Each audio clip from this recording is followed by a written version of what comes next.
Muitas pessoas leem a Bíblia e passam despercebidas por segredos que estão diante de seus olhos. Histórias que não são apenas relatos antigos, mas janelas para um mundo invisível.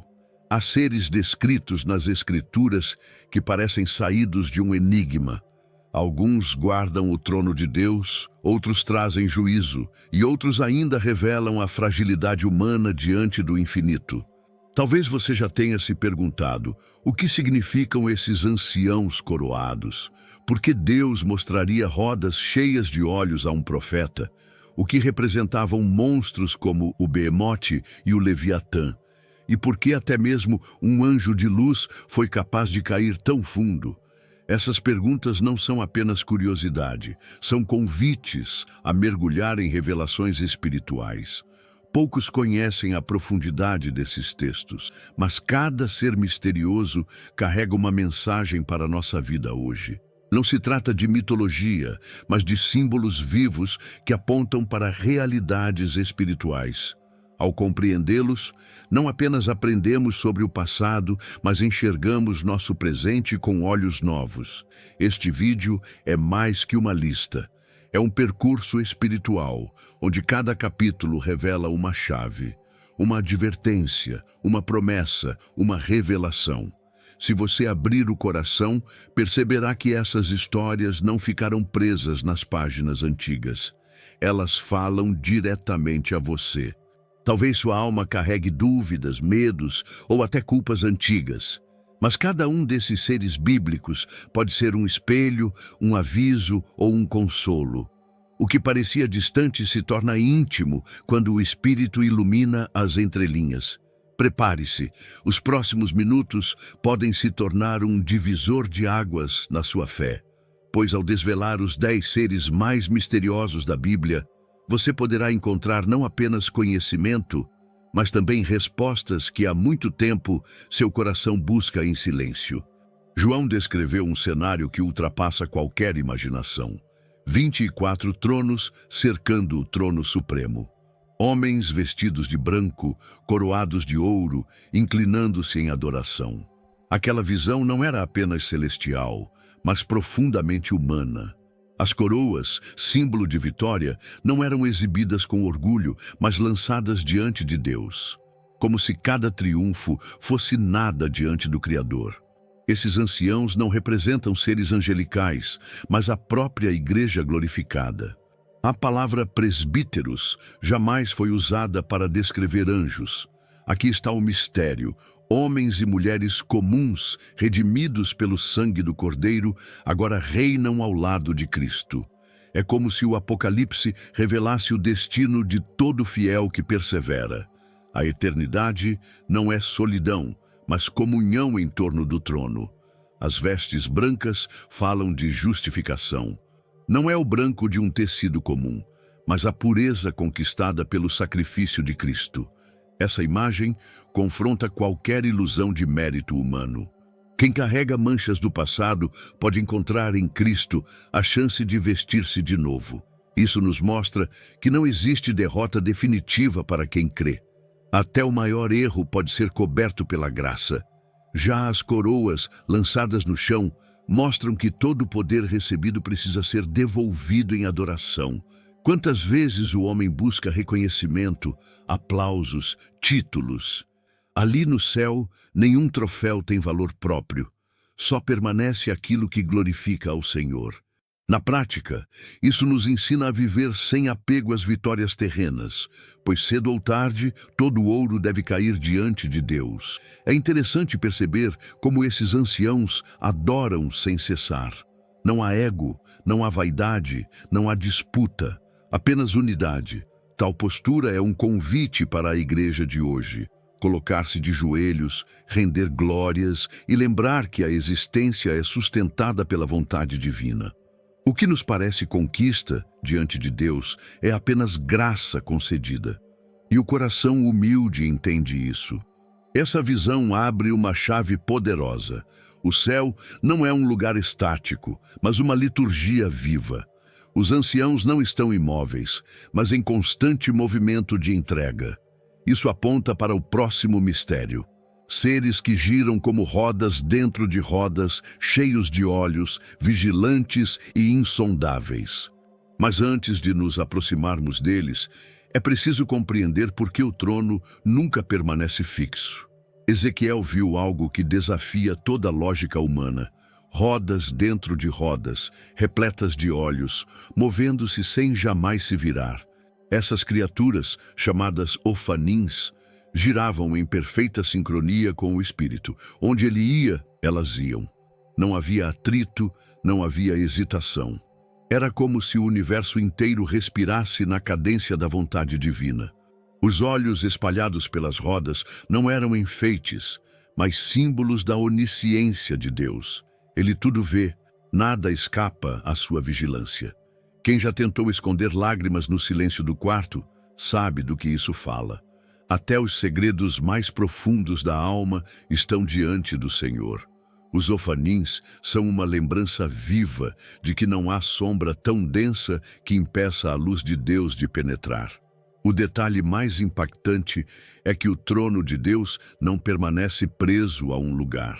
Diferente dos tronos terrenos, limitados por fronteiras, o Senhor governa em movimento.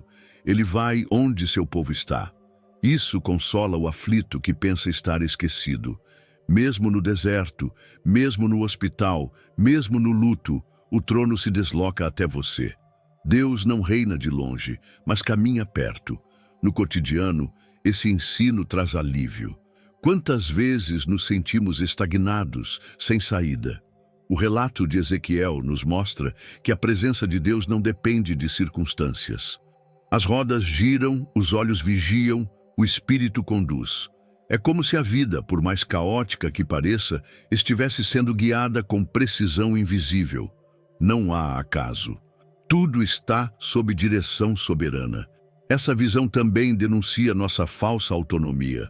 Achamos que conduzimos a vida, mas somos levados pelo vento do espírito. Resistir a esse movimento é cansativo, render-se, libertador.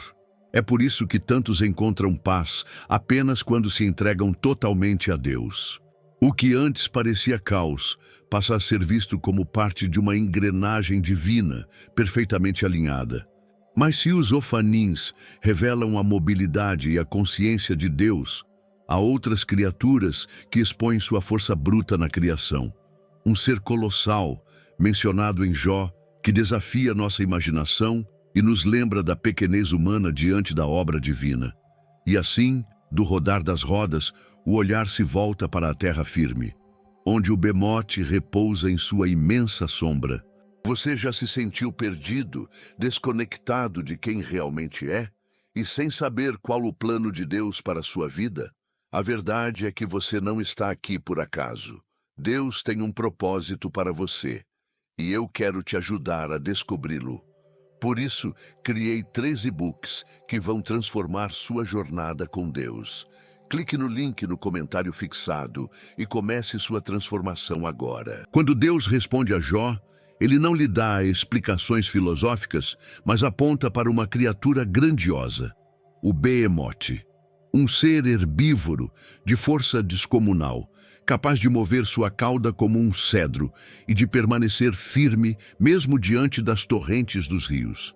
Não importa se era um hipopótamo, um elefante ou um animal já extinto.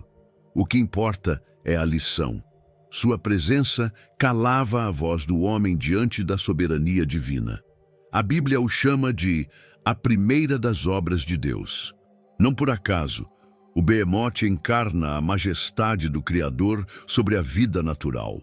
Enquanto Jó questionava o sentido de seu sofrimento, Deus mostrava que até o que parece selvagem e indomável permanece sob seu domínio.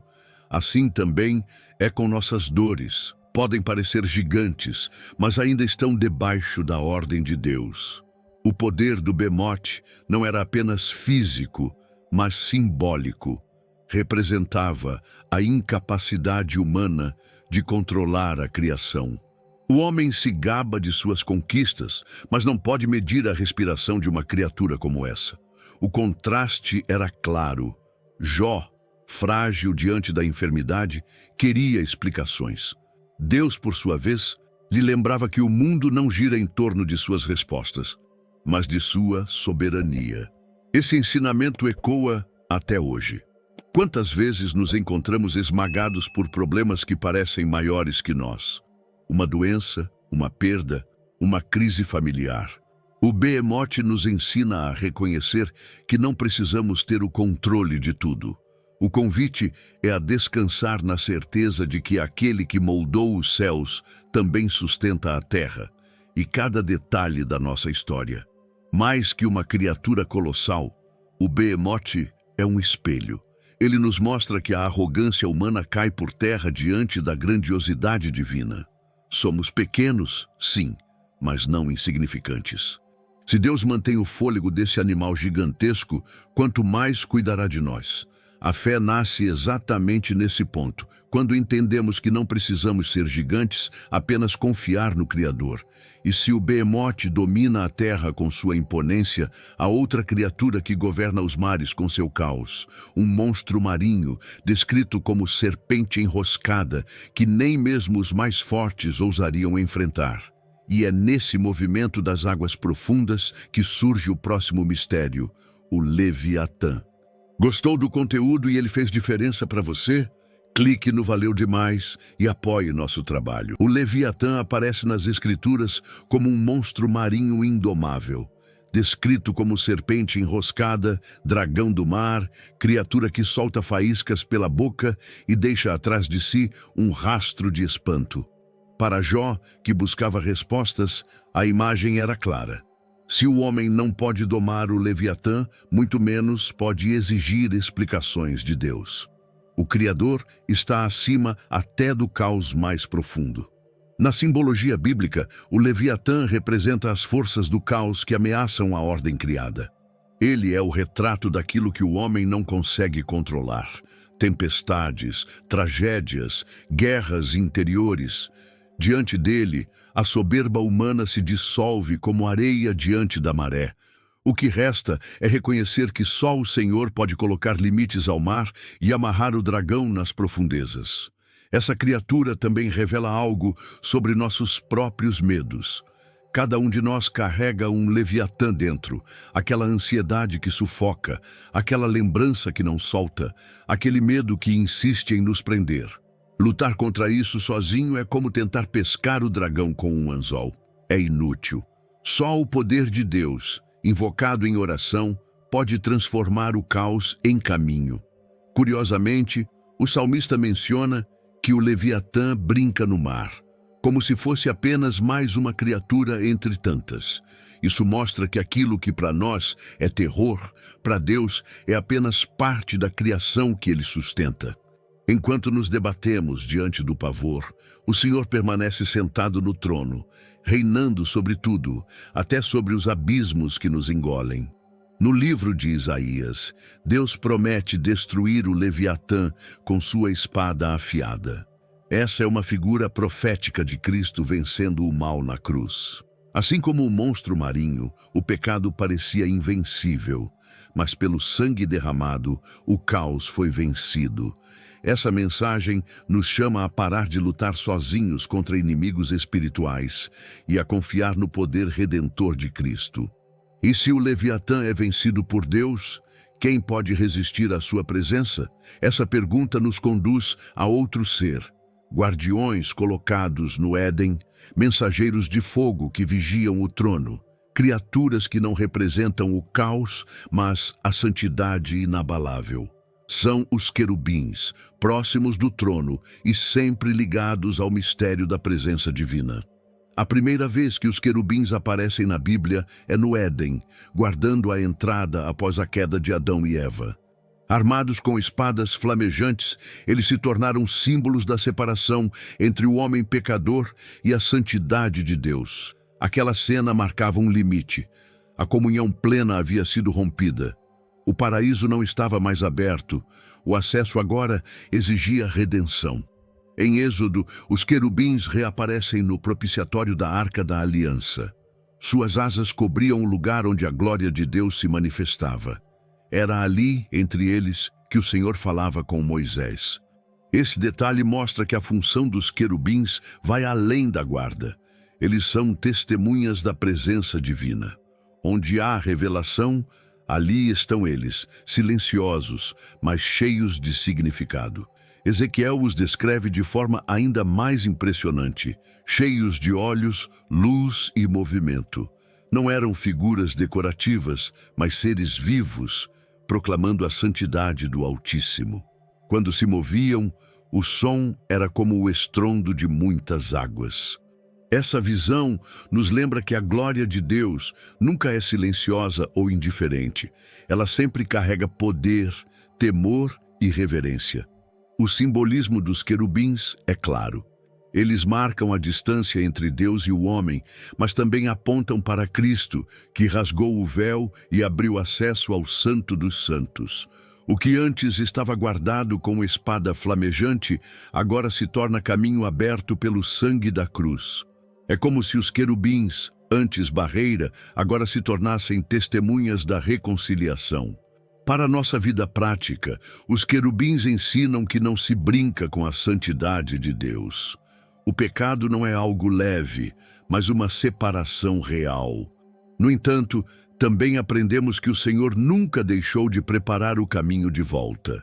Onde o homem viu apenas portas fechadas, Cristo nos mostrou a chave. O convite é reverente, aproximar-se com temor, mas também com confiança. E se os querubins revelam o mistério da separação e da reconciliação, existe uma figura ainda mais enigmática, um rei sacerdote sem genealogia, que surge para abençoar Abraão e desaparece nas sombras da história. Um personagem que, de tão misterioso, foi comparado ao próprio Cristo, Melquisedeque. De repente, no caminho de Abraão, surge uma figura misteriosa, Melquisedeque, rei de Salém e sacerdote do Deus Altíssimo. Ele não é apresentado com genealogia, não tem passado registrado nem descendência mencionada. Aparece, abençoa e desaparece. Essa ausência de detalhes não é um descuido, mas uma mensagem. Ele se torna um tipo profético de Cristo, eterno e sem princípio de dias. O significado de seu nome já carrega uma revelação: Rei de Justiça e Rei de Paz. Salém, cidade que mais tarde se tornaria Jerusalém, é o lugar onde ele reinava. Ali, no coração da promessa, Melquisedeque manifesta que justiça e paz só podem caminhar juntas sob a bênção divina. É como se a Escritura estivesse apontando para aquele que, séculos depois, uniria justiça e paz na cruz. O encontro com Abraão é carregado de símbolos. Melquisedeque trouxe pão e vinho, elementos que ecoariam no futuro na ceia do Senhor. O gesto era profético, o corpo e o sangue de Cristo antecipados em uma refeição simples, mas cheia de eternidade. Ali, em Gênesis, já estava escondida a chave do Novo Testamento. O Antigo e o Novo se entrelaçavam na sombra de um banquete. Outro detalhe impressionante: Abraão lhe entrega o dízimo de tudo. O pai da fé, vitorioso em batalha, reconhece em Melquisedeque uma autoridade superior. É um gesto de rendição. Assim também acontece conosco. Toda vitória que alcançamos só faz sentido quando devolvemos a Deus aquilo que recebemos. Honrar o Senhor é reconhecer que a vitória nunca é apenas nossa. No livro de Hebreus, Melquisedeque é exaltado como figura de Cristo, sacerdote eterno, não segundo a linhagem de Arão, mas por juramento divino. Isso nos mostra que Jesus não é apenas rei, mas também sacerdote, intercedendo por nós para sempre. O que Abraão viveu em sombra, nós vivemos em plenitude. O trono e o altar se encontram em Cristo. Mas se Melquisedeque aponta para Cristo como mediador e sacerdote eterno, há outro ser cuja função também revela a justiça divina. Não aparece para abençoar, mas para executar juízo. Um anjo enviado contra o Egito, que passou pelas casas naquela noite decisiva, poupando apenas os que estavam marcados pelo sangue. E assim, entramos no mistério do anjo da morte. Na noite da Páscoa, o Egito mergulhou em trevas de dor. O anjo da morte percorreu cada casa. E só havia uma forma de escapar: o sangue do Cordeiro nos umbrais. Não era a força militar, nem a riqueza, nem a posição social que trazia proteção. Apenas a marca do sangue podia deter o juízo. Essa cena tornou-se um retrato profético da cruz, onde o sangue de Cristo nos livra da morte eterna. O anjo da morte não agia por vontade própria, mas como instrumento da justiça divina. Isso nos ensina que o juízo não é fruto do acaso, mas expressão do caráter santo de Deus. Muitas vezes pensamos no juízo como crueldade, mas na verdade é equilíbrio. O pecado tem consequências, e a santidade de Deus não pode ignorá-las. O sangue foi a única barreira entre vida e morte. Na prática, essa mensagem fala da fragilidade da vida humana. Não temos controle sobre o dia ou a hora. Assim como os egípcios não sabiam exatamente quando a visita chegaria, nós também vivemos na incerteza. O único refúgio seguro é estar debaixo do sangue do Cordeiro. Essa não é apenas uma metáfora, mas uma decisão concreta de fé e entrega a Cristo. O relato também traz esperança. Enquanto o Egito chorava, nas casas hebreias havia paz, ainda que em meio à tensão. O sangue não apenas protegia, mas dava certeza. Assim também hoje, a vida pode estar cercada de luto, mas quem está coberto pelo sangue de Cristo encontra descanso. Essa é a diferença entre viver no medo ou viver na promessa da salvação. O Salmo 78 recorda esse evento como sinal da mão poderosa de Deus em favor do seu povo. Ele não apenas executa juízo, mas abre caminho de libertação. Aquele anjo não foi o fim, mas o prelúdio de um êxodo. Ou seja, o juízo de Deus nunca vem sem propósito. É disciplina que abre portas para a liberdade. O sangue protege, mas também aponta para a saída. E se o anjo da morte traz temor pelo juízo, outro ser celestial traz reverência pela santidade. Não vem com espada, mas com fogo ardente. 6 asas, voz que enche o templo e uma brasa que purifica lábios impuros. Do peso do juízo, passamos para o resplendor da adoração, os serafins diante do trono eterno. Isaías relata uma visão arrebatadora, o templo cheio de fumaça, o trono elevado, e ao redor dele, serafins, seres de 6 asas ardentes, proclamando sem cessar: Santo, Santo, Santo. Suas vozes faziam tremer os limiares do santuário. Não havia como ficar indiferente diante daquela cena. A santidade de Deus não é um conceito abstrato, mas uma presença que abala tudo ao redor. Esses seres celestiais revelam o caráter absoluto da pureza divina.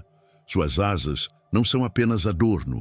2 cobrem o rosto em reverência, 2 cobrem os pés em humildade, e 2 os sustentam em movimento, sempre prontos a servir.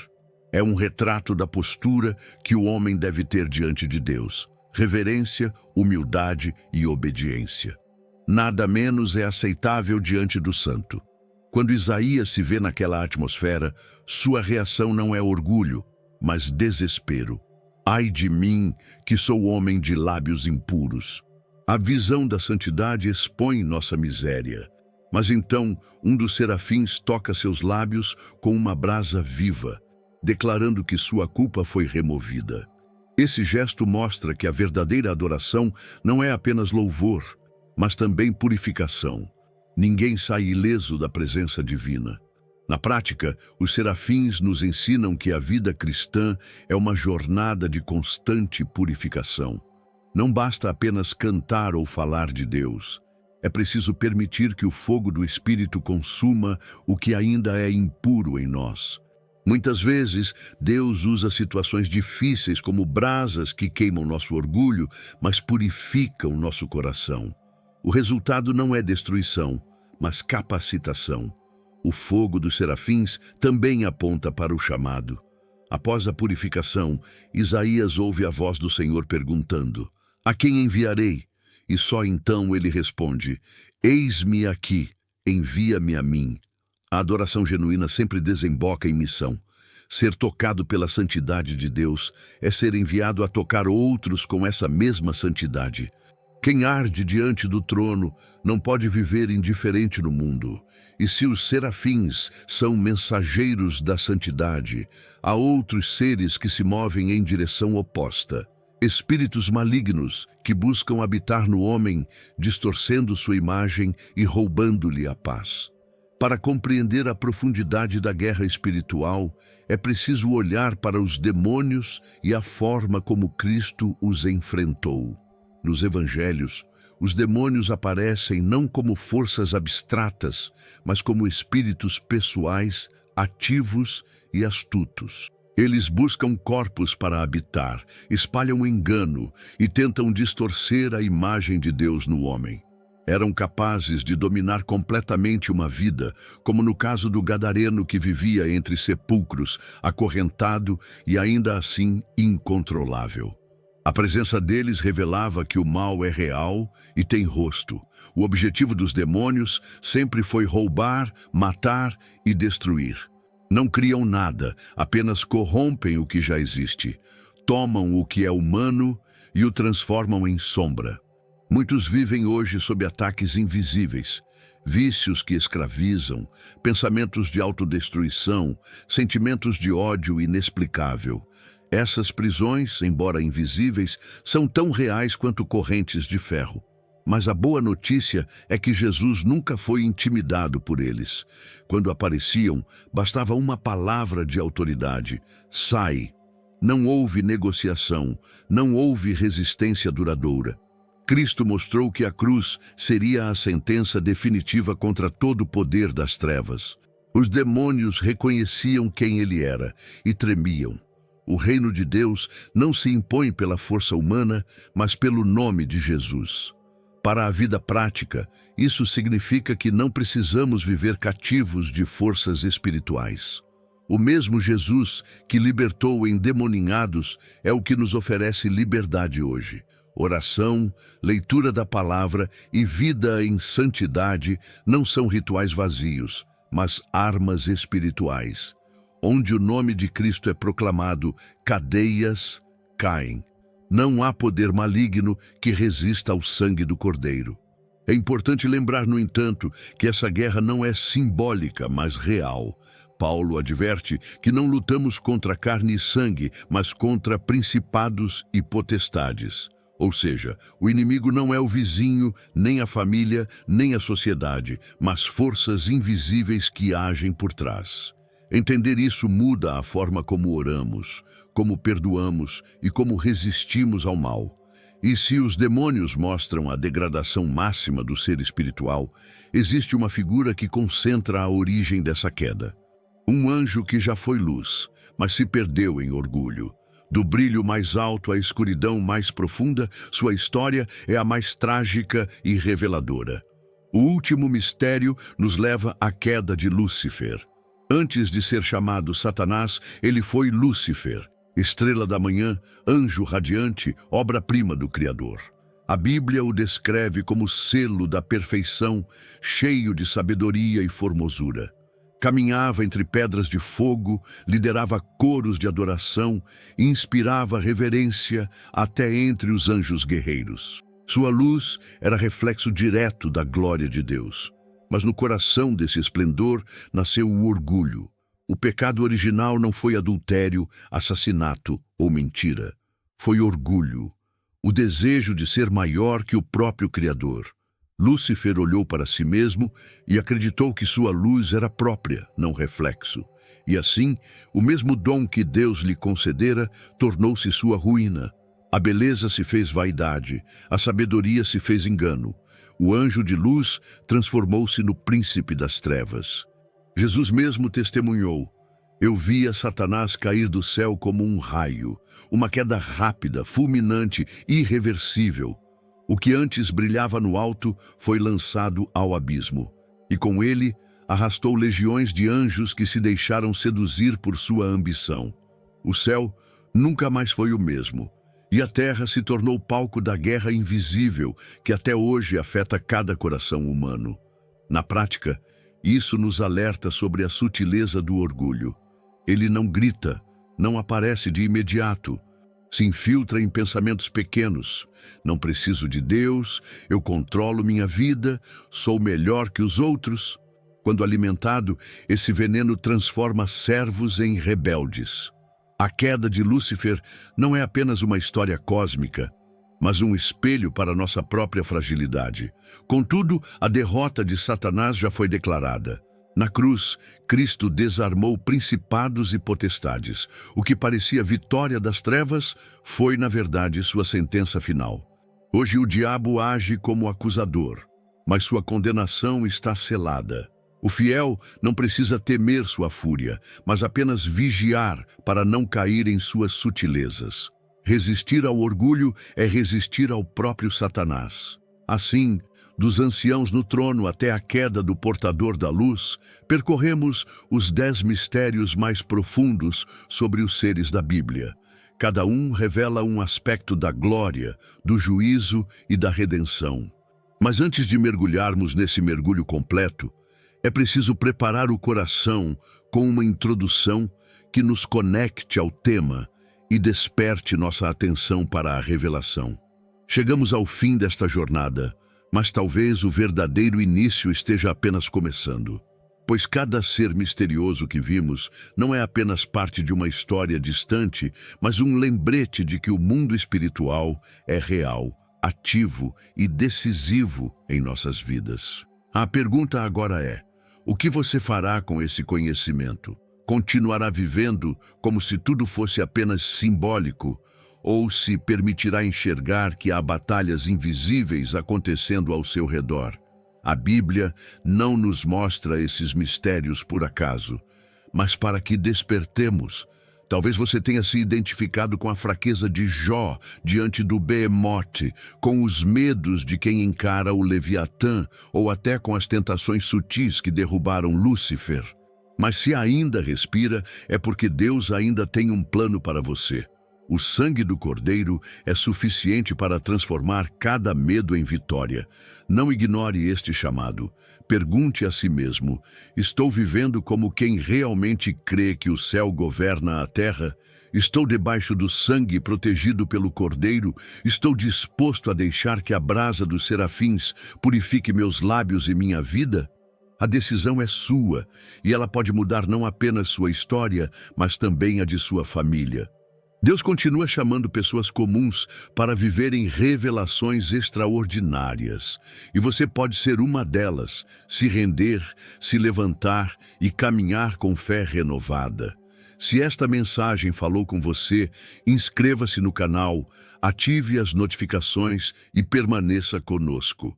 Pois há muito mais mistérios da palavra que podem abrir seus olhos e reacender sua fé. O tempo é curto, mas a graça é abundante.